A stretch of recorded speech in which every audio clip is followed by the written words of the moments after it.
Assalomu alaykum. Men ismim Mehriman, Mehriman startapning asoschisiman.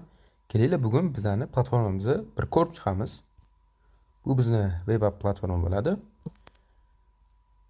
Bu tugmadan bosganda userimiz kirib oladilar va bizni Salat Project tugmasi kutib oladi.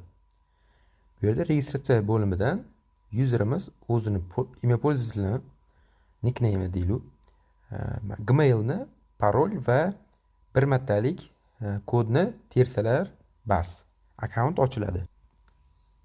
Userimiz mana shu informatsiyani to'ldirgandan keyin Sazat tugmasini bosganda ularga akkaunt ochiladi.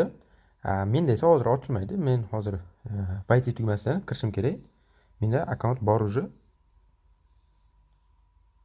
Mana hozir kirib oldik. Sazat proyekt tugmasidan bosib, materiallar bo'limini tanlaymiz. Aynan hozir gipotezalarimizda tekshirilayotgan gipotezalarimizdan biri bu. Alhamdulillah hammasi ishlarimiz yaxshi ketmoqda. Userlar qiziqib ishlatishmoqda. Hozir bu yerda materiallarimiz bor, databazada qo'yilgan, ammo texnik muammolar sabab bizani mana shu platformamizda bir xil userlarga ko'rinmayapti.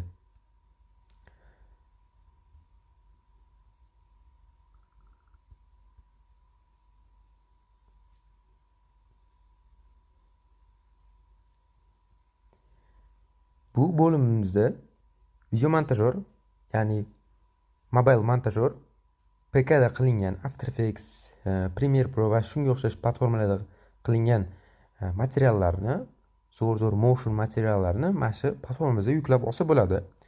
PK montajyorlar esa bu yerda oldi-berdi qilib o'zlarini mana shu materiallarni biz bilan podpiska asosida ishlaganda ular bizga поставлять qiladi. Biz esa mana shuni podpiska asosida mobilograf shu mobil montajyorlarga sotamiz. Proyektni mohiyatiga keladigan bo'lsak, biz bu materiallar bo'limida to'xtab qolish niyatimiz yo'q. Chunki bu yerda bozor kichik bo'lgani uchun ham, ammo gipoteza uchun hammasi yaxshi ketmoqda. Bu materiallar bo'limidan keyin biz boshqa bo'limlarni, ya'ni subtitr bo'limlarini, kreativnost, undan tashqari обрезка моментов, undan tashqari zoomirование degan yana bo'limlarni mana shu video montajga egallab chiqmoqchimiz. Bu bizni proyektdagi missiyamiz esa mana shu bo'limdagi rutinniy narsalarni, oddiy narsalarni mana shuni avtomatizatsiya qilish.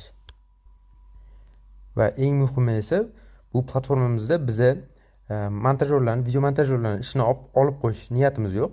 Biz qaytaga ular bilan